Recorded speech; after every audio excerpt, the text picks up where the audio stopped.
शेर और मच्छर की कहानी। जंगल के राजा शेर को अपनी शक्ति पर बड़ा घमंड था।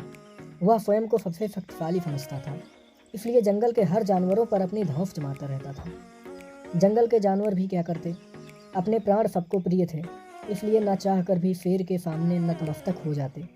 एक दिन दोपहर के समय शेर एक पेड़ के नीचे सो रहा था। वहीं एक मच्छर भिनभिना रहा था, जिससे शेर की नींद में खलल पड़ रहा था। वह मच्छर से बोला, ए मच्छर, देखता नहीं मैं सो रहा हूँ? भाग यहाँ से, नहीं तो मफल कर रख दूंगा। मच्छर बोला, क्षमा करें वनराज, मेरे कारण आपकी नींद में व्यवधान उत्पन्न हुआ, किंतु आप मुझे ये बात नम्रता से भी कह सकते हैं। आखिर मैं भी इस धरती का जीव हूँ। अच्छा, तो तू छोटा सा मच्छर मुझसे जुबान लड़ाएगा? और क्या गलत कहा मैंने? तुम मच्छर हो ही ऐसे कि कोई भी तुम्हें यूं मफल दे। मैं तो ये बार बार कहूँगा, क्या बिगाड़ लोगे तुम मेरा? मच्छर को शेर की बात और व्यवहार बहुत बुरा लगा। वह अपने साथी मच्छरों के पास गया और उन्हें सारी बात बताई। सभी मच्छरों को शेर की बात चुभ गई। उन्होंने तय किया कि इस संबंध में एक बार सब मिलकर शेर से बात करेंगे। सभी मच्छर शेर के पास पहुंचे और बोले, वनराज, हमें आपसे बात करनी है, जल्दी बोलो, मुझे तुम जैसों से बात करने की फुर्सत नहीं है। शेर बोला, वनराज, आप होंगे बहुत शक्तिशाली, किंतु इसका अर्थ ये कतई नहीं है कि आप अन्य जीवों और प्राणियों का मजाक उड़ाएं या उन्हें नीचा दिखाएं। मच्छर बोले, मैंने जो कहा सच कहा, मैं सबसे शक्तिशाली हूँ और मुझे कोई हरा नहीं सकता। घमंड में चूर शेर गरजा, ऐसा नहीं है। अगर आप शक्तिशाली हैं तो हम में भी इतना सामर्थ्य है कि आवश्यकता पड़ने पर हम किसी का भी सामना कर सकते हैं और उसे हरा सकते हैं। हम आपको भी हरा सकते हैं। मच्छर भी चुप ना रहे। यह सुनकर शेर हंसते हुए बोला, तुम लोग मुझे हराओगे?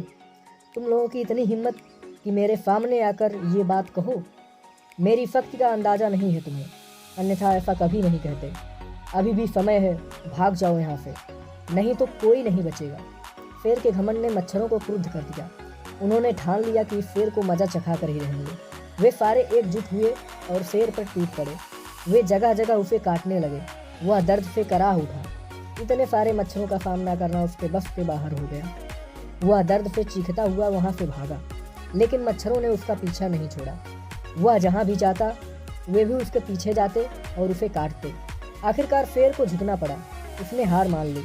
वह मच्छरों के सामने गिड़गिड़ाने लगा, मुझे बख्श दो, मुझसे गलती हो गई। जो मैंने तुम्हें तुच्छ समझकर तुम्हारा मजाक उड़ाया और तुमसे बुरा व्यवहार किया। आज तुमने मेरा घमंड तोड़ दिया है।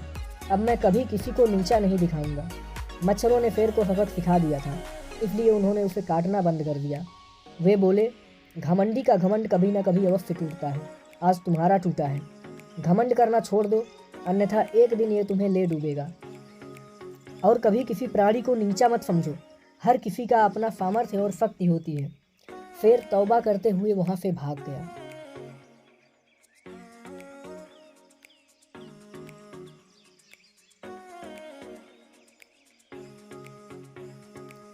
शिक्षा। इस कहानी से हमें यह शिक्षा मिलती है कि हमें कभी भी अपनी ताकत पर घमंड नहीं करना चाहिए।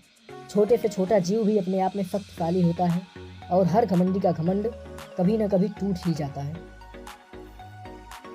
तो दोस्तों, अगर ये कहानी आपको पसंद आई हो तो इसे लाइक करें, कमेंट करें, बताएं कि आपको यह कहानी कैसी लगी। और अगर आप इस चैनल पर नए हैं तो चैनल को सब्सक्राइब करें। धन्यवाद।